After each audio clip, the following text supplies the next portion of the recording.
चरित गुरुदेव जी बंधु मन वच काए, भव सागर को तरण में करो हमारी सहाय। जिन शासन जिन वाणी सदा जयवंत हो, श्रवण संग सदा अविचल मंगल हो। मुक्ति को प्राप्त श्रमण भगवान महावीर स्वामी, उनकी परम पावन कल्याणी भागवती वाणी वाचक प्रमुख श्री इंदर भूति गौतमादि गणधर भगवंत, जुग प्रधानाचार्य परम पूज्य श्री सुधर्मा स्वामी जी महाराज, उनकी परम पावन पाठ परंपरा वर्तमान आचार्य ध्यान योगी परम पूज्य श्री शिव मुनि जी महाराज एवं गुरुजन सबके पावन चरण सरोजों में मेरा अनंत अनंत बार वंदना नमस्कार। जहाँ विराजित आदरणीय मुनिवृंद, परम आदरणीय भगवती स्वरूपा उत्तर भारतीय प्रवर्तनी श्री सुधा जी महाराज,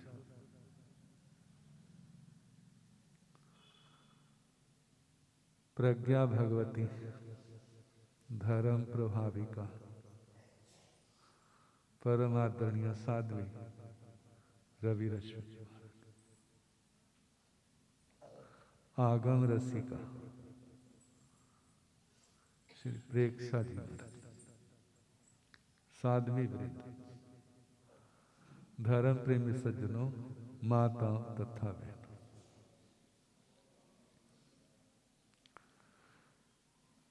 अमृत की बरसात हो रही थी, आप उसमें स्नान कर रहे थे। बाहर से तो इससे भीगते, अंतरात्माएं जरूर भीगती है। भीगने का मतलब प्रभावित होना। यदि पानी का स्पर्श होता है तो थोड़ी सिरन तो होती है ना, गर्मियों में कम, सर्दियों में ज्यादा। ऐसे जब भगवान का प्रवचन, उनका उपदेश गुरुओं के माध्यम से सुना जाता है तो आत्मा पर किसी को ज्यादा और किसी को कम थोड़ा बहुत असर तो होता है। कोई आत्मा ज्यादा ही भारी करनी हो तो उसका हम नहीं कह सकते। तो हमारी चर्चा संबर निर्जरा की चल रही। शरीर की मैल उतारना आसान है, कपड़े की मैल धोना भी ज्यादा मुश्किल। पुराना जमाना गया जब थापियां लेकर के थप थप करते, अब तो मशीन में डालो पानी सर्फ सारा ही, जब खिचड़ी बना देते ना, कहते अब कपड़े भी सूखना नहीं डालना पड़ते। वो भी क्या है, अपने आप सूख जाते। बस अब पानी का तो मेहनत करनी पड़ती है। हो सकता है साइंस आगे तरक्की कर जाए तो पाने के लिए हाथ पैर भी न चलाने पड़े। तो संबर निर्जरा जो किसके वास्ते? आत्मा के लिए। हमारी आत्मा भली बने। क्या बने? अच्छी आत्मा बने। अच्छी आत्मा का मतलब क्या है? जैनिए बढ़िया कपड़े पहन लिए, नहा लिए, धो लिए, क्रीम पाउडर लगा लिए, बढ़िया डिजाइन वाले बड़ी बड़ी कंपनियों की ड्रेसें पहन ली, तो हम क्या बन गए? अच्छे। कहते जे तो आचार्यों ने 3 बातें की। कहते हैं साधारण व्यक्ति वेशभूषा देखता है। साधारण व्यक्ति वेशभूषा देखता है, मध्यम व्यक्ति क्रियाकलाप देखता है। मध्यम व्यक्ति ये क्या कर रहा है, क्या बोल रहा है, ये देखता है। उत्तम व्यक्ति वो मन के भावों को देखता है। उत्तम व्यक्ति मन के भावों को देखता है। अब देखो किसकी कीमत ज्यादा है, पहले की है, दूसरे की है, तीसरे की। किसी ने मन से आपको ना पानी भी पिला दिया ना, तो आपका रोम रोम प्रसन्न हो जाता है। और किसी ने बिना मन के केसर वाला दूध पिलाया, कैसा लगेगा भला? आपका चित्त उससे प्रभावित नहीं हो। तो आत्मा को हमने क्या बनाना है? जैसे ना स्कूल में बच्चों को क्यों भेजते हैं? ताकि पढ़ लिख जाए। आजकल तो ज्यादा करके पढ़ने लिखने का। पुराने जमाने में कहते इसलिए भेज रहे ताकि इसको कुछ समझ आ जाए, क्योंकि वहां गुरु बैठे हुए, और वो गुरु भी कैसे ठाडे होते, आजकल की तरह नहीं। एक मैडम कहने लगी, महाराज बच्चे पढ़ते नहीं है तो मारना ही पड़ता है। अब वो घर जाके शिकायत कर देते हैं, और माँ बाप भागे भागे आते हैं, हमारे बच्चे को तुमने क्यों किया? कहते फिर अब झूठ बोलना पड़ता। क्या बोलना पड़ता है? हमने कोई नहीं मारा, जो बच्चा झूठ बोल रहा है। तो अब जब ऐसी स्थिति है, अध्यापक डर डर के पढ़ाते हैं, वो शिक्षा क्या देंगे? तो पुराने जमाने में वो इसलिए कहते ताकि जो हमारा बच्चा बंदा बन जाए। क्या बन जाए? कहते पहले बंदा नहीं है, पहले तो शक्ल का बंदा है, लेकिन अकल का नहीं है। एक भाई ने सुनाया, मास्टर जी थे, वो नए नए आए थे, तो वहां पर ना उस इलाके में एक व्यक्ति बहुत माना हुआ था, अच्छे रूप में नहीं, दूसरे। बच्चे स्कूल जाते, एक नहीं पढ़ा, दूसरा नहीं पढ़ा, तीसरा नहीं, चौथा नंबर। और जब चौथे नंबर वाला बच्चा आया ना स्कूल में, तो उन दिनों में उसकी ट्रांसफर होगी वहां पर। अब नए नए आए थे, पता था नहीं, और उसके बच्चे को अच्छी तरह छितर परेड कर दी उसकी। अब का रोता रोता गया, और उन्हें पीट तो दिया। बाद में जितने मास्टर थे कहने लगे, तुमने और किसी को पीट लेते, अब तुम्हारी पिटाई होगी। कहते क्यों?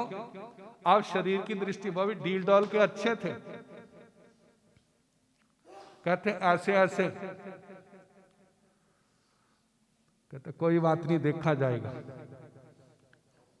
मेरा जो काम था, मेरे काम में मेरे भाव बुरे नहीं है, जब वो आएगा तो देखूंगा। अगले दिन आ गया वो। कहते आपका नाम जो है? कहते हाँ, मेरे को ही कहते हैं। कहते आपने मेरे बेटे को पीटा है? कहते हाँ। कहते आपको मेरा पता नहीं है? कहते पहले नहीं था, बाद में पता चल गया। कहते अच्छा फिर? कहते आपने मेरे से पूछा ना, मैं आपसे एक प्रश्न पूछता हूं, पहले एक पूछूंगा फिर आगे देखूंगा। आपके कितने बेटे हैं? कहते 4 बेटे। कितने बेटे हैं? 4 बेटे। जिसको मैंने पीटा वो कितना नंबर है? कहते 4था है। कहते 3 बेटे कितने पढ़े हैं? 3 बेटों ने क्या पढ़ाई किया? कहते सारे लठैत हैं, कोई नहीं पढ़ा। कहते चौथे को तो पढ़ने दे। क्या करने दे? चौथे को तो पढ़ने दे। कहते क्या मतलब? कहते 3 ने तो पढ़ा नहीं, क्योंकि उनकी पीठ के पीछे कौन खड़े हैं? जा तो बच्चा अपने आप पढ़े। तो अध्यापक को हाथ उठाने की जरूरत, वो पागल नहीं है जो तुम्हारे बच्चों को मारेंगे। कहा जब बच्चे प्यार से नहीं मानते तो अध्यापकों को हाथ उठाना पड़ता है। किसके वास्ते वाला? क्या उनसे प्रॉपर्टी लेनी है? क्या कोई हिस्सेदारी है? अध्यापक का लक्ष्य क्या है? माँ बाप ने कितने विश्वास के साथ अपने बच्चे को स्कूल में भेजा है ताकि हमारे बच्चे को पढ़ना आ जाए, हमारे बच्चे को बोलना आ जाए, हमारे बच्चे को बैठना आ जाए, सभा में कैसे जाना है, कैसे सारा। जिस समय लेक्चर दिया तो दिमाग तो था, लेकिन आवेश आ जाता था।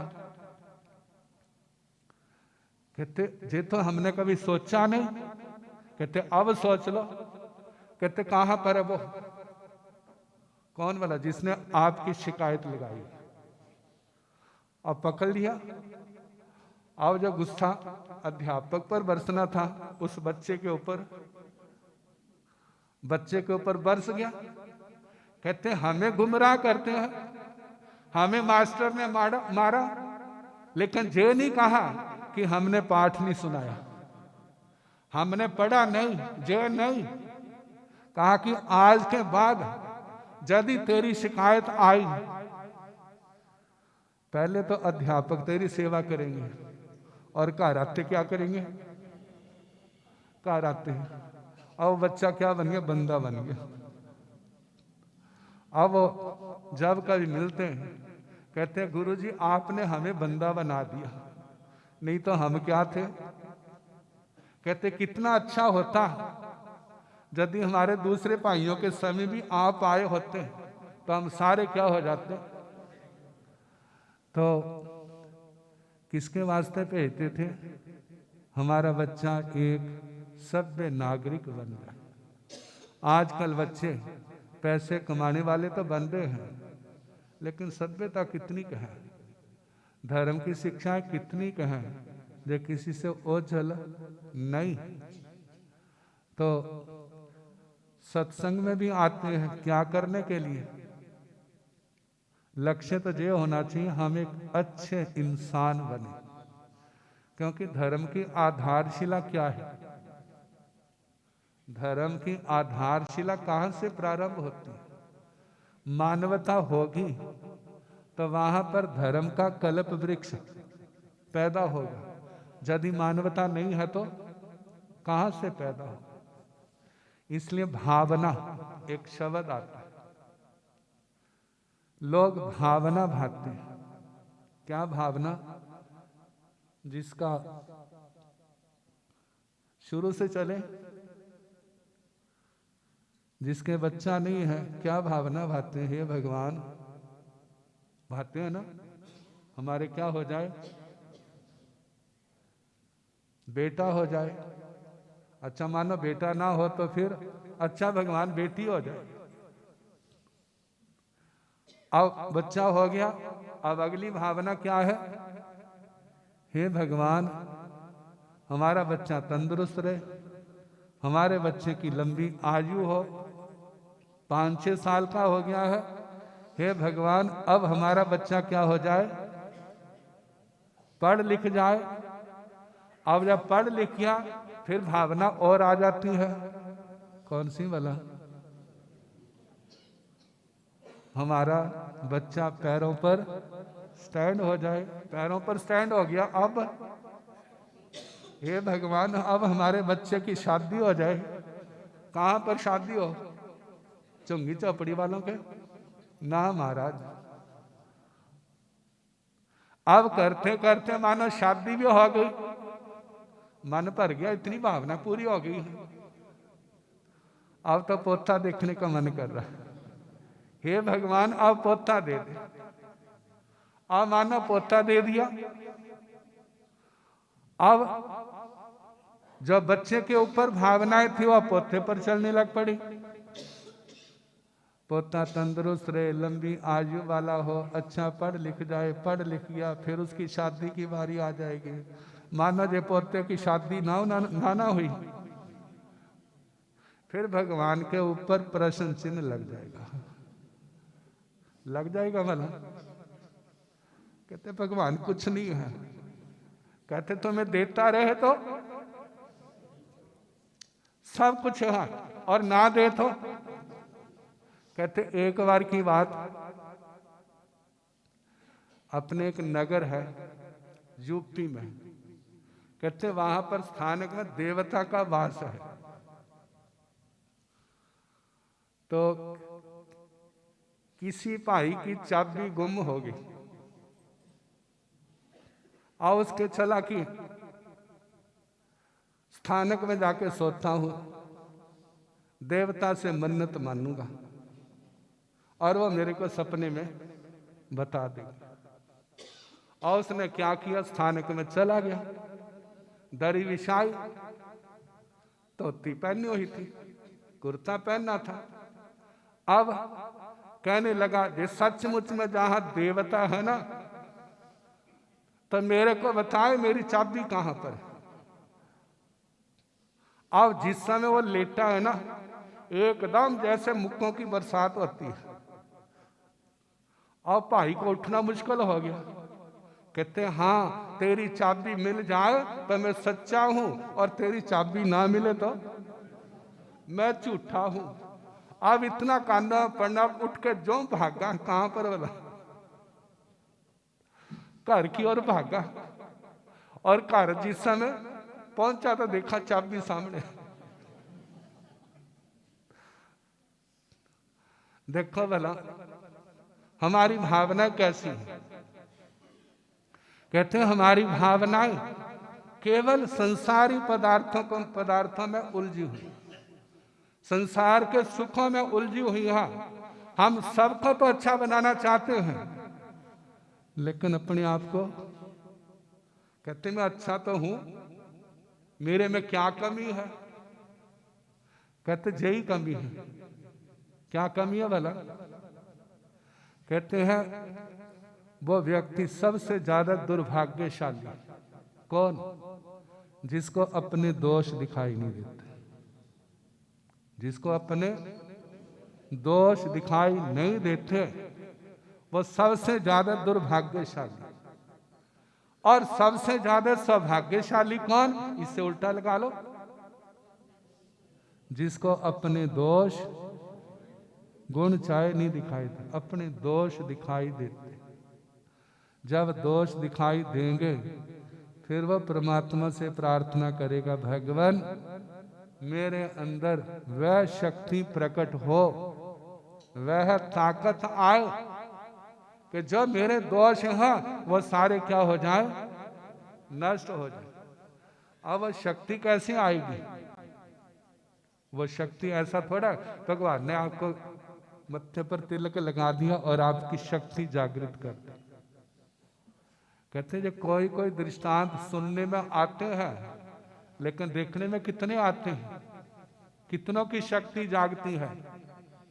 कहा भगवान ने शक्ति पैदा करने का रास्ता बताया और उसका सदुपयोग करने का रास्ता बताया, दुरुपयोग से रोका। शक्ति बाहर से नहीं आती, वो तो हमारी आत्मा के अंदर है। आत्मा के अंदर कितनी ताकत है, कभी ध्यान दिया होगा। कहते हैं जितनी भगवान के अंदर ताकत है ना, उतनी हमारी आत्मा के अंदर ताकत। रत्ती भर ज्यादा नहीं और रत्ती भर कम नहीं। जितनी भगवान, जो जो गुण भगवान के अंदर है वो हर आत्मा के अंदर है, लेकिन सबके ऊपर मलबा जमा हुआ है। मलबा कौन सा है? वो 8 कर्मों का। कितने जमे हैं? जब तक वो नहीं उखड़ेंगे वो शक्ति कैसे प्रकट होगी? वो भवानी माता शक्ति रूप है, वो कैसे आएगी? कहा उसको समझने के लिए जो शास्त्रों की वाणी है आगम पढ़ो, पक्षी बोल, 9 तत्व इनको सीखो, एहसास होगा वो सारी शक्तियां हमारे अंदर है। और उन कर्मों को काटने का रास्ता कौन सा है, शक्ति को प्रकट करने का रास्ता कौन सा है? वो है संबर और निर्जरा। संबर का मतलब पाप कर्मों का त्याग करो, जितना कर सकते हैं ज्यादा से ज्यादा करो। और 12 प्रकार की तपस्या जो आप कर सकते हैं वो करो। किसके वास्ते? उन कर्मों को काटने के लिए, उन कर्मों को काटने के लिए, ना कि संसार को बढ़ाने के लिए।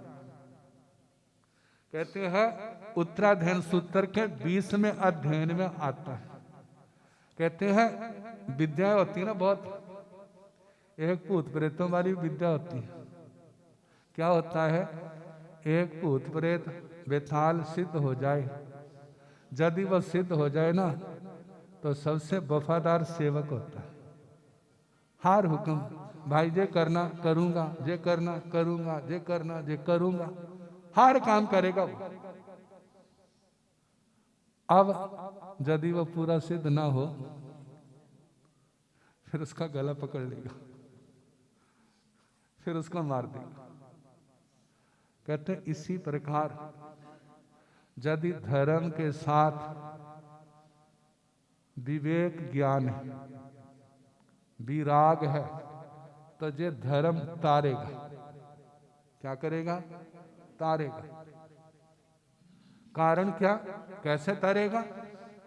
कर्म बंधन टूटते जाएंगे, कर्म बंधन टूटते जाएंगे, आत्मा की शक्तियां जागृत होंगी। कौन सी शक्तियां? यानी शक्तिमान की तरह जो आया उसी को क्या किया, जोर से मुक्का मारा और उसको, ऐसी शक्तियां नहीं, विवेक की शक्ति। क्या समझ?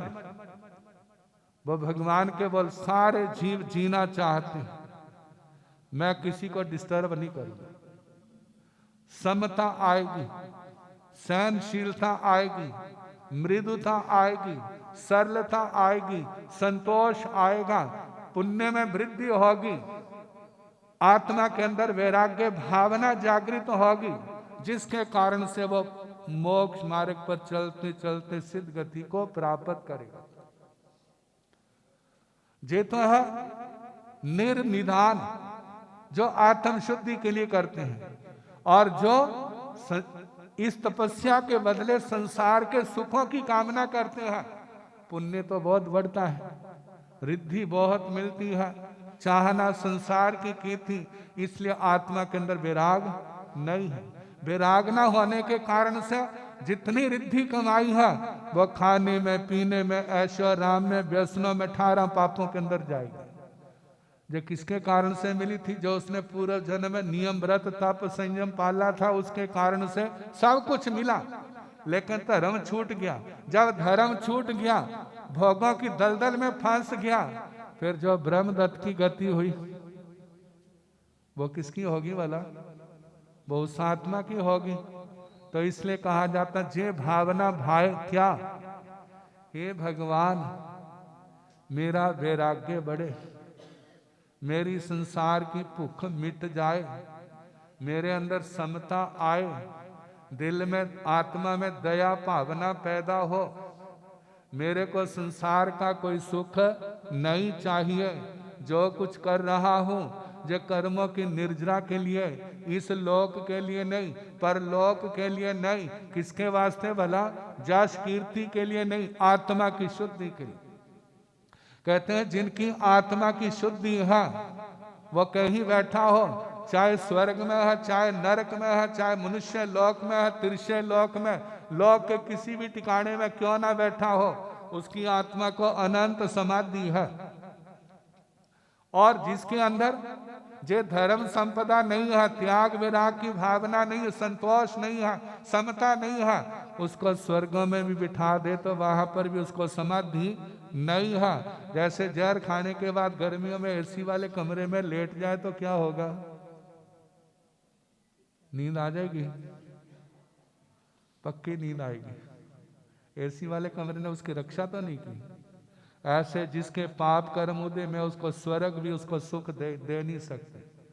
जिसके पाप उदय नहीं है, पाप खत्म है, उसकी शांति को नरक की वेदना भी खत्म नहीं कर सकती। इसलिए कहा जाता है संसार की तमन्नाओं को हल्का करो, उनको दूर करो और आत्मा के अंदर मैं धर्म आराधना करूं, मेरा तप, मेरा संयम मेरी आत्मा को निर्मल करने वाला बने, मेरा वैराग्य बढ़े, त्याग भावना बढ़े, मेरा संयम निर्मल हो, मेरा तप निर्मल हो, मेरी आत्मा निर्मल हो, मैं इस संसार को पार करने वाला बन। ऐसी भावना भाई, मैं धर्म ध्यान करूं, सामायिक संवर करूं, साधु जीवन में है, एक एक क्षण धर्म आराधना में जाए। श्रावक गृहस्थ जीवन है तो जितना ज्यादा से ज्यादा हो सकता है धर्म आराधना करके मेरी आत्मा भगवान की ओर बढ़ती जाए, बढ़ती जाए और मेरी आत्मा का कल्याण।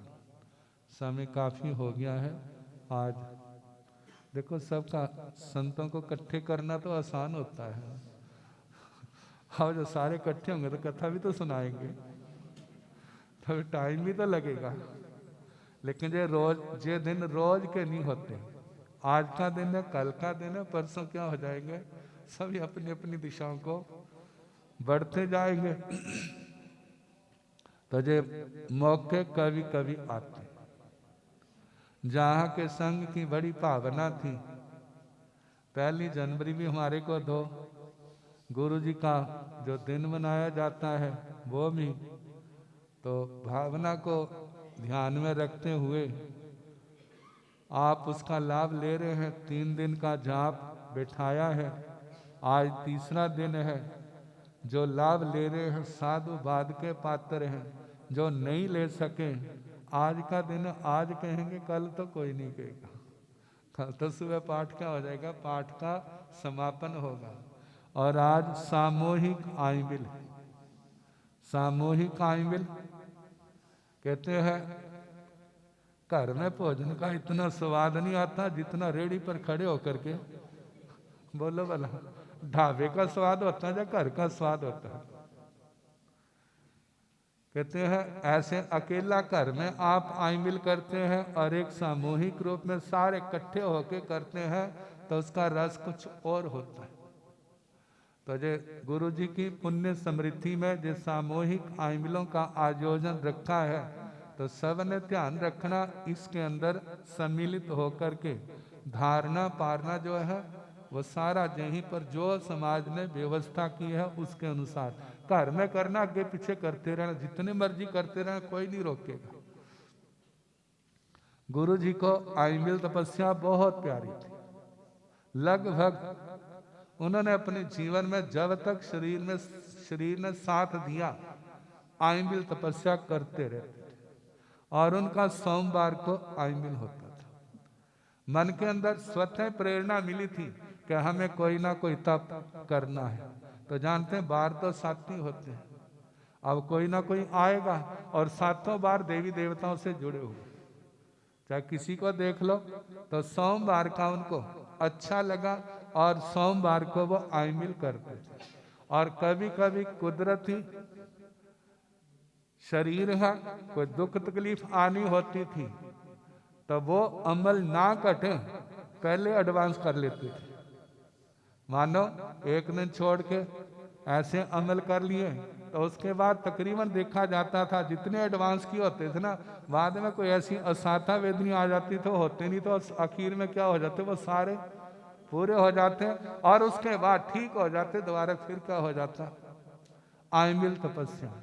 कहा करते थे गुरु जी, जब विघ्न बाधाओं का दूर करने वाली साधना में जीवन में निर्विघ्नता लाने वाली है, इसलिए व्यक्ति को आइमिल तपस्या का जरूर मतलब कि इसकी आराधना करनी चाहिए।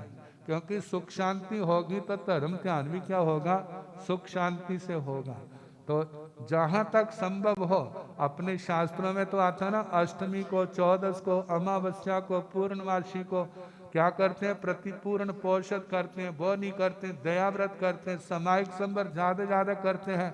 आखिर ये धर्म ध्यान जो है जहां हमारे को पापों से रोकता है वहां पर हमारे पापों को काटता भी है। जिसके पाप है तो अशांति है, पाप हल्के हैं तो शांति है।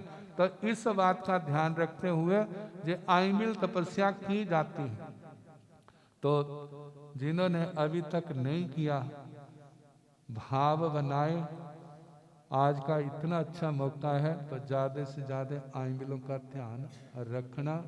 बाकी कल का प्रोग्राम है वो सारा आपको पता है, और जो नहीं पता वो बता देंगे। इन्हीं शब्दों के साथ ओम।